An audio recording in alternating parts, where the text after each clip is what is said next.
Hello everybody, my name is Silo, Bork Gaming, and well, this is going to be part 2 of my quick setup guide to Stellaris. This part might be a bit longer because there's so much to cover. So this is what happens whenever you start a new game, and it looks really confusing, especially if you're a new player, but I will go over everything on the screen right now. First off, resources, tech, and other things to keep in mind. Up here we have 7 resources that are going to be very important throughout your game. Energy, minerals, food, consumer goods, alloys, influence, and unity. So, let's break them down one by one. Energy is your base currency, and that's how you can afford everything, run your ships. Everything, with some few exceptions, needs energy to work. Kind of like today, like my computer needs energy to run and record this video. Minerals are the raw ores that you can mine up from the ground, and you can also find them in space, and yeah. Food. All your populations need food to live. Unless you're playing as a machine empire, then food really doesn't matter, unless you're rogue servitors. Consumer goods. Different jobs require consumer goods to make amenities and others. We'll go over that a little bit more, what amenities are in a little bit, but basically these are important too. Alloys are what you can build ships out of and other megastructures to forward your game.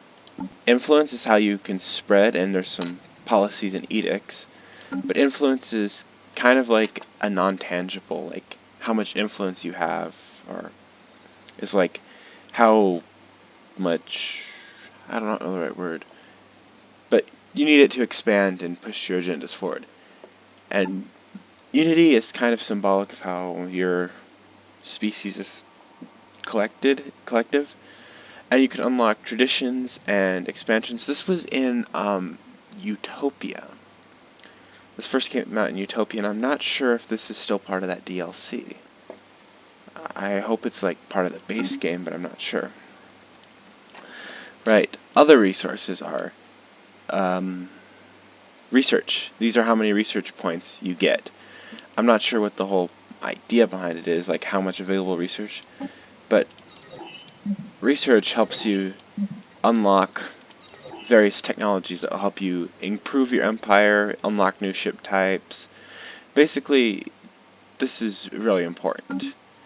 And then there's rare resources. These are all the base ones. I've got a couple mods on, so that's why you see a few extras. But basically, volatile motes you need to improve structures that turn minerals into alloys. Gases are used in edicts and a few other places. Rare crystals are used in edicts as well. Basically, most of these are used in edicts, but rare crystals, I'm not sure what those are used for. I'm not sure what... Oh, upkeep for civilian industries where you can get more consumer goods. These three have, edicts approach to them, and they are also used for shipbuilding. Living metal, it's just used for, as far as I can tell, it's just used for a edict that increases megastructure building. Zero,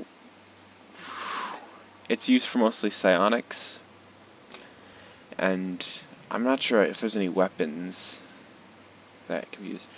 Dark matter, you can use it for weapons and nanites. I think you can use an edict to increase terraforming speed. Now this is more information. Population, which is really helpful, because in the old game you just had to go off like how much food was being eaten. Number of colonies you have, number of systems you own, and your empire sprawl.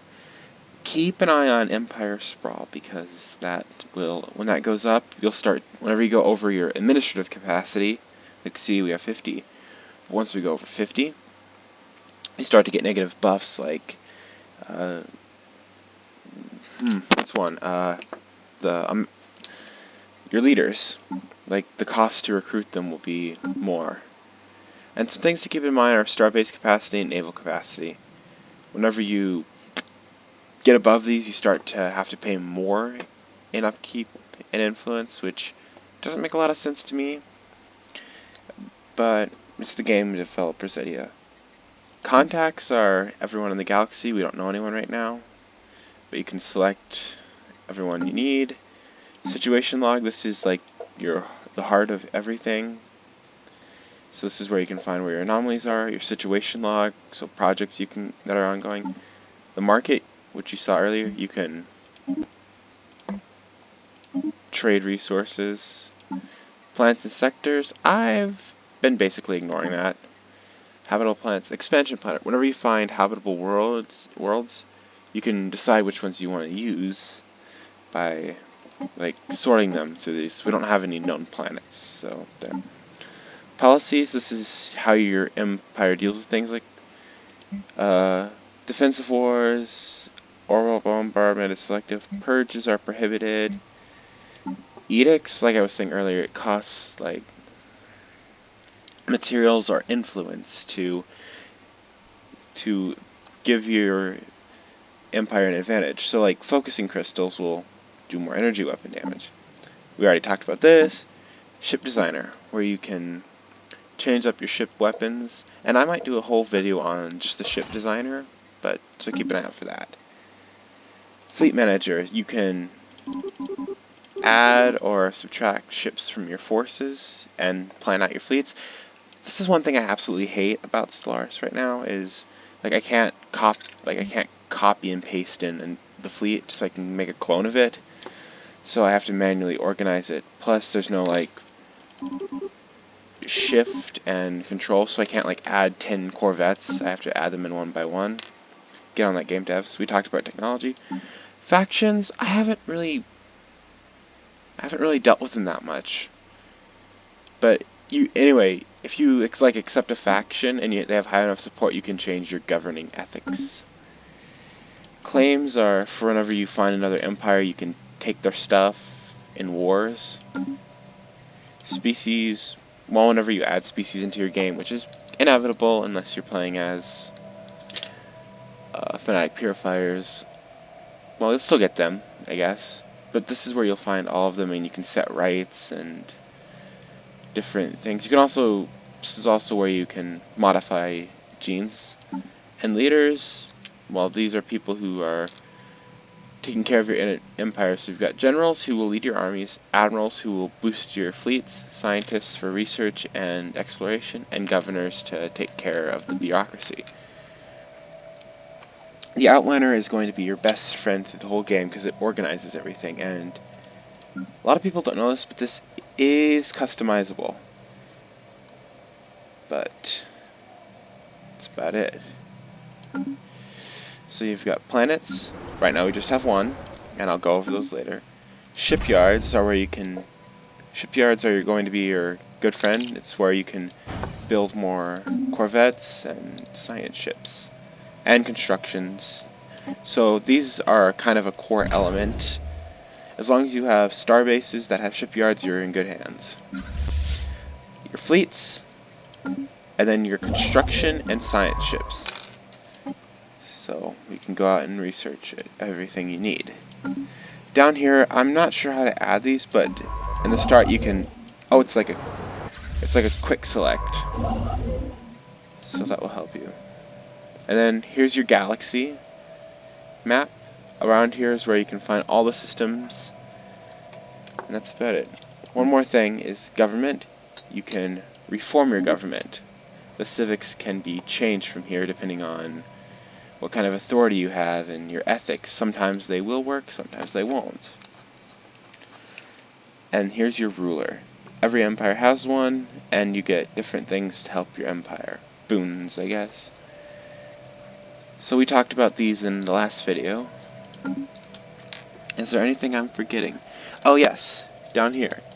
If you know that an enemy ship is moving somewhere, you can search that system and see where it is. And these are a bunch of different map modes. And there's multiplayer chat, but I don't have one right now. I can get help. main menu. So this main menu, I can just get out of that. Sectors map mode, so it can show me which sectors are there. And then details. Oh, and there's one more little thing that's very important. If you are not playing as a Gestalt Consciousness, you will have trade value. Now, trade value is produced by clerks. And when I first saw this stuff, I'm like, big deal, so why would I want to have a big trade value? Because, let's see, where is it? Policies.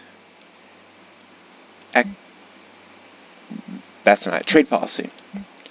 Because for every trade value I get, I can get 1 energy, half an energy, and a quarter of a consumer good, or I can get half energy and get some unity off of it. So right there is about 3 1/4 unity. And I suppose that wraps everything up. That's the very basics for what you need to start. So, I guess this is Cybot, signing out.